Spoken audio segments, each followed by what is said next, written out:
നമസ്കാരം, ഞാൻ അഭിജിത്ത് പോലെയോളപ്പിൽ. ഞാനെന്നുള്ളത് പീച്ച് ഡാമിനടുത്ത് വെള്ളക്കാരിത്തടം എന്ന് പറയുന്ന ഒരു ഗ്രാമത്തിലാണ് കേട്ടോ.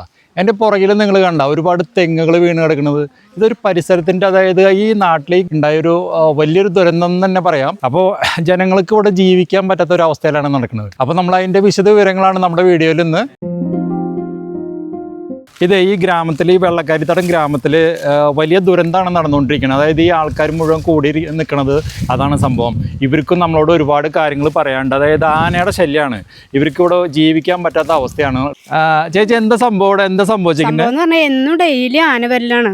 അത് ശരി. ഞങ്ങൾക്ക് ഒന്ന് പുറത്തേക്ക് പോകാനോ 8 മണി കഴിഞ്ഞാൽ 7 മണി കഴിഞ്ഞാൽ ഞങ്ങൾക്ക് പുറത്തേക്ക് ഇറങ്ങാൻ പറ്റില്ല. എന്തെങ്കിലും ഒരു ആവശ്യത്തിനായാലും നമുക്ക് പണി കഴിഞ്ഞിട്ടോ അല്ലെങ്കിൽ പുറത്തേക്ക് പോയിട്ടോ ഒന്നും നമുക്ക് 6 മണിക്കുള്ളിൽ വീട്ടിലേക്ക് എത്തണം എന്നാണ്. എന്താണെന്ന് വെച്ചാൽ എന്നും ഉണ്ടാവും ആന എവിടെ നിൽക്കണം. പിന്നെ ഞാൻ എൻ്റെ ഹസ്ബൻഡ് മരിച്ചിട്ട് കുറച്ച് ദിവസമായിട്ടുള്ളൂ. അപ്പോൾ ഞാൻ പിള്ളേരൊക്കെ പഠിക്കാൻ പോവാണ്.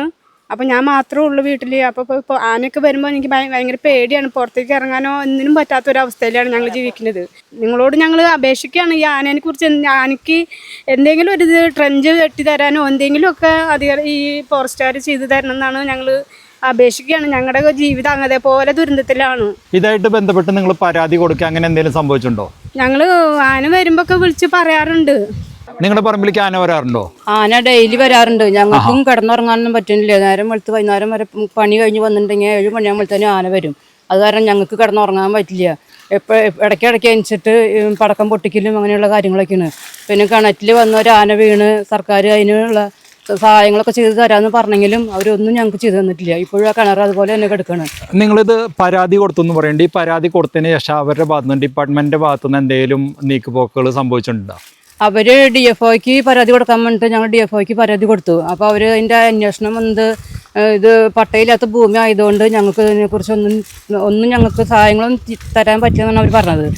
പിന്നെ അവർ മന്ത്രിക്ക് അപേക്ഷ കൊടുക്കാൻ പറഞ്ഞിട്ട് മന്ത്രിക്ക് അപേക്ഷ കൊടുത്തിട്ടുണ്ട്. മന്ത്രി അത് അപേക്ഷ സ്വീകരിച്ചെന്ന് പറഞ്ഞിട്ട് ഞങ്ങൾക്ക് അതിന് മറുപടിയും കിട്ടിയിട്ടുണ്ട്. അല്ലാണ്ട് മറുപടിയൊന്നും ഉണ്ടായിട്ടില്ല. ഇതിപ്പോൾ ഈ നഷ്ടങ്ങൾ സംഭവിച്ചിരിക്കുന്നത് പട്ടയില്ലാത്ത ഭൂമിയിൽ മാത്രമാണോ? പട്ടയില്ലാത്ത ഭൂമിയിലുണ്ട്, പട്ടയുള്ള ഭൂമിയിലുണ്ട്. അപ്പോൾ പട്ടയുള്ള ഭൂമിയിൽ പരാതി നൽകിയപ്പോൾ എന്താ പറയണവര്? പട്ടയുള്ള ഭൂമിയിൽ പരാതി നൽകിയപ്പോഴും അവർ നടപടി സ്വീകരിക്കാന്നാണ് പറയുന്നത്. അല്ലാണ്ട് വേറെ ഒരു നടപടി അവർ സ്വീകരിക്കണില്ല. അപ്പോൾ അതിനുശേഷം ഈ തെങ്ങ് കളയിലും കാര്യങ്ങളൊക്കെ ഉണ്ടായത്? തെങ്ങ് കളയിൽ ഉണ്ടായിരുന്നു. അപ്പം ഞങ്ങൾ മെമ്പറെ വിളിച്ച് പറയും. മെമ്പർ അവരെ വിളിച്ച് പറഞ്ഞ് അവർ ചിലപ്പോൾ വരും, ചിലപ്പോൾ വരില്ല. ഇവിടെ ആരെങ്കിലും വന്ന് ഇപ്പം ഈ റീസെന്റ് ആയിട്ട് ഈ അടുത്ത് നടന്ന സംഭവത്തിന് ഇവർ വന്ന് വിസിറ്റ് ചെയ്യുക, അങ്ങനെ എന്തെങ്കിലും കാര്യങ്ങൾ നടന്നോ? ഇപ്പം ഈ അടുത്ത് നടന്നതിനൊന്നും ആരും വന്നിട്ടില്ല. നമ്മുടെ ഇപ്പൊ ഇതിനകത്ത് 10 തെങ്ങ് കളഞ്ഞിട്ടുണ്ട്. 10 തെങ്ങ് പോയിട്ടുണ്ട്.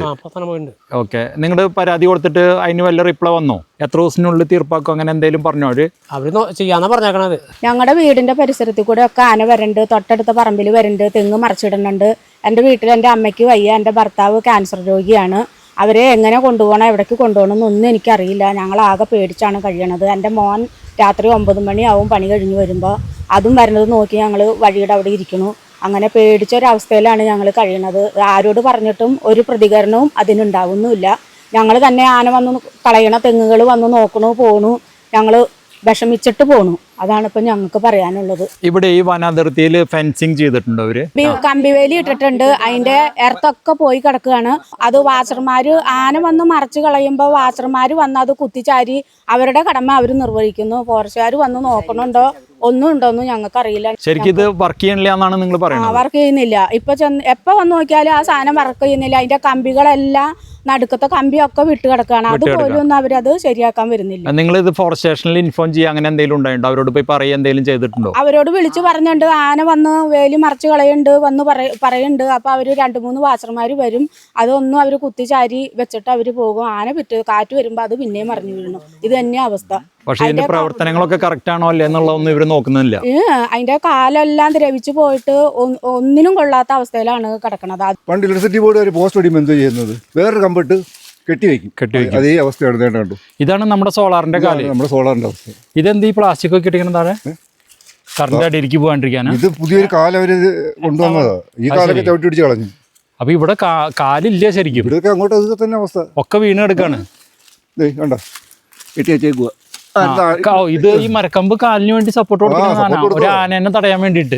ഇതൊക്കെയാണ് ഫോറസ്റ്റുകാരുടെ പുതിയ കണ്ടുപിടുത്തങ്ങൾ. അത് ശരി. അപ്പൊ ഈ സംരക്ഷണം ശരിയാക്കാണ്ട് നമുക്ക് എന്തായാലും ആനേനെ ഇവിടുന്ന് ഓടിക്കാൻ പറ്റില്ല. പണ്ടെന്ന് പറഞ്ഞു കഴിഞ്ഞാൽ അവര് ഡ്രഞ്ച് എടുക്കുവാന്ന് പറഞ്ഞു. അപ്പൊ വസ്തുവിന്റെ ഉടമസ്ഥ വിഷയമായി. ഓക്കെ. ഞങ്ങളുടെ പറമ്പിൽ കൂടെ പറ്റില്ല, ഞങ്ങളുടെ പറമ്പിൽ കൂടെ പറ്റില്ല. ട്രഞ്ച് എടുത്തു കഴിഞ്ഞാൽ നല്ലൊരു ഉപകാരം ഉണ്ടോ? റെഞ്ച് വേണമെന്നില്ല. ഇപ്പൊ കണ്ട് ഈ സോളാറിന്റെ പാനൽ ഒരു 4 പാനൽ വെച്ച് 2 ബാറ്ററി കൂടെ ഒരു ബാറ്ററി കൂടെ വയ്ക്കുവാണെങ്കിൽ ഓക്കെ, ഇത് പ്രശ്നം തീരും. അവർ വന്ന് നോക്കും, ഞങ്ങളെ വിളിച്ച് കാണിക്കുന്നത് അറിയോ, മൾട്ടിമീറ്റർ വെച്ച് കാണിക്കും. അവിടെ വോൾട്ടേജ് ഉണ്ട്. ഞാൻ ഇവിടെ പലരും അവരോട് പറഞ്ഞിട്ടുണ്ട്, അവിടെ ഉണ്ടെങ്കിൽ ഇവിടെ കാണത്തില്ല. ഇതാണ് നമ്മുടെ വനാതിർത്തി ട്ടോ. വനാതിർത്തിയിലത്തെ സോളാറിന്റെ ഫെൻസിംഗ് ആണ് നിങ്ങൾ ഈ കാണുന്നത്. 2 ദിവസം മുമ്പ് ചവിട്ടി പിടിച്ചു കളഞ്ഞാ കണ്ട, ഈ ഫെൻസിങ്ങിന്റെ കാല് ആന ചവിട്ട് പിടിച്ച് കളഞ്ഞിക്കാണ്. അപ്പോൾ ഈ ഫെൻസിങ്ങിന് പോലും സംരക്ഷണം ഇല്ലാത്തൊരവസ്ഥയിൽ ഇവിടുത്തെ ജനങ്ങൾക്ക് എങ്ങനെ ഒരു സംരക്ഷണം കിട്ടുമെന്നുള്ള കാര്യത്തിലാണ് ഇവിടുത്തെ ജനങ്ങൾ മൊത്തത്തിൽ ആശങ്കയിൽ ആയിരിക്കുന്നത്. അപ്പം ഇവിടുത്തെ അധികാരിലേക്ക് എത്തുന്നത് വരെ മാക്സിമം നമ്മളിത് ഒന്ന് ഷെയർ ചെയ്യുക. ആരെങ്കിലും ഇത് കാണുന്നുണ്ടെങ്കിൽ ഇവിടുത്തെ ജനങ്ങൾക്ക് എന്തെങ്കിലും രീതിയിലൊരു സഹായം നിങ്ങൾക്ക് എത്തിക്കാൻ പറ്റുന്നുണ്ടെങ്കിൽ അതൊന്ന് ചെയ്തു കൊടുക്കുക. ഇവിടെ കണ്ട തെങ്ങും പ്ലാവും മാത്രമല്ല, ഈ റബ്ബറൊക്കെ കടയോടുകൂടെ മറിച്ചിട്ടൊക്കെയാണ് നമുക്ക് കാണാം. ഇവിടെ കണ്ട വലിയ വലിയ റബ്ബറുകൾ വെട്ടുന്ന ഒരു റബ്ബറും തോട്ടമാണ് ഈ കാണുന്നത്. അതിൻ്റെ ഉള്ളിലത്തെ അവസ്ഥയാണിത്. ഞാൻ ഈ മരം 2 വർഷത്തേക്ക് ലീസിനെടുത്തതാണ്. ഒരു മരത്തിന് 260 റുപ്യ വെച്ചിട്ട് എടുത്തതാണ്. എല്ലാ പണിയെടുക്കണം. ഇപ്പം തന്നെ 10 മരം ഇതിനകത്തുനിന്ന് ആന പറിച്ചിട്ട് കളഞ്ഞു. വളരെ സങ്കടത്തിലാണ്. വടക്കഞ്ചേരിയിലാണ് ഞാൻ താമസിക്കുന്നത്. ജീവിതമാർഗ്ഗം എന്നുള്ളത് വേറെ തൊഴിലൊന്നും ഇല്ലാത്തതുകൊണ്ട്, തൊഴിൽ അറിയത്തില്ലാത്തതുകൊണ്ടാണ് ഈ മേഖലയിലോട്ട് ഇറങ്ങുന്നത്. രാത്രി വെട്ടാൻ പറ്റത്തില്ല, പകൽ തന്നെ കഷ്ടിച്ച് പേടിച്ച് ഒരു 7-7:30 ആകാതെ ഇവിടെ വെട്ടാൻ പറ്റത്തില്ല. രാത്രി വരുമ്പോൾ ഇവിടെ ആനനെ കാണാൻ സാധ്യത. ആനയുണ്ട്. രാത്രി വരാനേ പറ്റത്തില്ല. ഒരു 7 മണി കഴിയാതെ തോട്ടത്തോട്ട് കയറാൻ പറ്റത്തില്ല. അതെല്ലേ? ആരോടും പറയാനുമില്ല. ഫോറസ്റ്റുകാരോട് നമ്മൾ പറയുമ്പോൾ അവർക്ക് എന്നാ ചെയ്യാൻ പറ്റുന്നത്? അവരൊന്നും ചെയ്യുന്നില്ല. അവരിങ്ങോട്ട് വരിക പോലും ഇല്ല. ഞാൻ വഴിക്കുന്ന പല പ്രാവശ്യം ഫോറസ്റ്റുകാരെ കണ്ടപ്പോൾ പറഞ്ഞു, സാറേ ആന വരുന്നുണ്ട്, നോക്കണം എന്ന് പറഞ്ഞിട്ടുണ്ട്. പല പ്രാവശ്യം കണ്ടപ്പോൾ പറഞ്ഞിട്ടുണ്ട്. ഞാൻ താഴെ വന്ന് ഷെഡിൽ വന്ന് പടക്കം പൊട്ടിച്ച്, ഇവിടെയും വന്ന് പടക്കം പൊട്ടിച്ചാലോ തോട്ടത്തിൽ കയറാൻ പറ്റത്തുള്ളൂ. നമ്മൾ താഴ്ത്ത് മുതലേ പടക്കം പൊട്ടിച്ചോണ്ട് വരണം. ആന ഇല്ലെന്ന് ഉറപ്പ് വരുത്താൻ പറ്റുള്ളൂ. അത് ശരി. അപ്പൊ ആന കഴിഞ്ഞ ദിവസം വന്നപ്പോൾ അതേ അവിടെ കിടക്കുന്നു, ആനയുടെ പിണ്ടം സഹിതം അവിടെ കിടക്കുന്നു. അത് കുറച്ചതാണ്. അതേ ആ മരം, ആ തെങ്ങ്, ഇതൊക്കെ മറിച്ചതാണ് കഴിഞ്ഞ ദിവസം. അതെ, അതിന് താഴെ 2 മരം. ഓക്കെ. അതൊക്കെ നല്ല പാല് കിട്ടുന്ന മരമായിരുന്നു. അപ്പോൾ പരാതിയായിട്ട് എഴുതി കൊടുക്കുക എന്തെങ്കിലും ചെയ്തിരുന്നോ? പരാതിയായിട്ട് എഴുതി കൊടുക്കുന്ന ആരൊക്കെ കൊടുത്തിട്ട് കാര്യം, നമ്മുടെ വണ്ടിക്കൂനോടൊക്കെ വീണ്ടും പോകാന്നുള്ളതല്ലാതെ ഇവരൊക്കെ കൊടുത്തു കഴിഞ്ഞാൽ എന്നും TV കാണുന്നുണ്ട്. 2 ആളെ കൊന്നും 3 ആളെ കൊന്നും നമ്മൾ കാണുന്നുണ്ട്. റെസ്പോൺസ് ഇല്ല. അവർ എന്നാ ചെയ്യുന്ന ഒന്നും ചെയ്യുന്നില്ല. അത് നമ്മൾ മനസ്സിൽ കണ്ടുകൊണ്ടിരിക്കുകയാണ്, TV-യിലും കണ്ടുകൊണ്ടിരിക്കുകയാണ്. ഓടി വന്ന് നമ്മുടെ സമയം നല്ലതാണെങ്കിൽ ചിലപ്പോൾ ജീവനോടെ തിരിച്ചു പോവാം.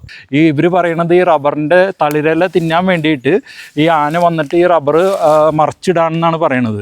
ഇത് കണ്ട, ഇവിടെ കണ്ട എത്രയോ റബ്ബറുകൾ 5-8 നല്ല പോലെ വെട്ടിക്കൊണ്ടിരിക്കുന്ന റബ്ബറുകളാണ് ഇവിടെ വെട്ടി ആന ഇങ്ങനെ ചവിട്ടി കടയോടുകൂടെ ചവിട്ടി മറിച്ചിട്ടിരിക്കുകയാണ്. ജനങ്ങൾക്ക് ഇവിടെ ഒരു രീതിയിലും ജീവിക്കാൻ പറ്റാത്ത ഒരു അവസ്ഥയിലേക്ക് എത്തിയിരിക്കുകയാണ് ഈ വന്യമൃഗങ്ങളുടെ ശല്യം കാരണം. നമുക്കിതിനൊരു ശാശ്വത പരിഹാരമാണ് ഇവിടുത്തെ ജനങ്ങൾ ആഗ്രഹിക്കുന്നതും. അവർക്ക് എന്താ പറയുക, സാധാരണ ജനങ്ങളാണ്, അതുകൊണ്ട് അവർക്ക് മറ്റുള്ളവരെ പോലെ പ്രക്ഷോഭങ്ങളും കാര്യങ്ങളൊക്കെ ആയിട്ട് പ്രതികരിക്കാനുള്ള ഒരു ശേഷി കുറവുണ്ട്. പക്ഷെ അത് അവരുടെ ഒരു കഴിവ് കുറവായിട്ട് നമ്മുടെ ഡിപ്പാർട്ട്മെൻറ്റ് സമൂഹങ്ങൾ അത് കാണാൻ പാടില്ല. അവർക്ക് വേണ്ട കാര്യങ്ങൾ നല്ല രീതിയിൽ ചെയ്തു കൊടുക്കുകയാണ് ശരിക്കും ചെയ്യേണ്ടത്. ഇവരുടെ ഒരു പ്രശ്നം എന്ന് പറഞ്ഞു കഴിഞ്ഞാൽ, നമുക്ക് പട്ടണത്തിൽ താമസിക്കുന്നവർക്ക് ഇതൊന്നും അറിയണമെന്നില്ല. പക്ഷേ ഗ്രാമപ്രദേശത്ത് താമസിക്കുന്ന ഇവർക്കാണ് ഒരു ദിവസം നേരം വെളുപ്പിക്കുന്നത് എങ്ങനെയാണെന്നുള്ളത് അറിയാൻ പറ്റുള്ളൂ. അതാ ഒരു അവസ്ഥയാണ് ഇവരുടെ ജീവിതം ഇവിടെ.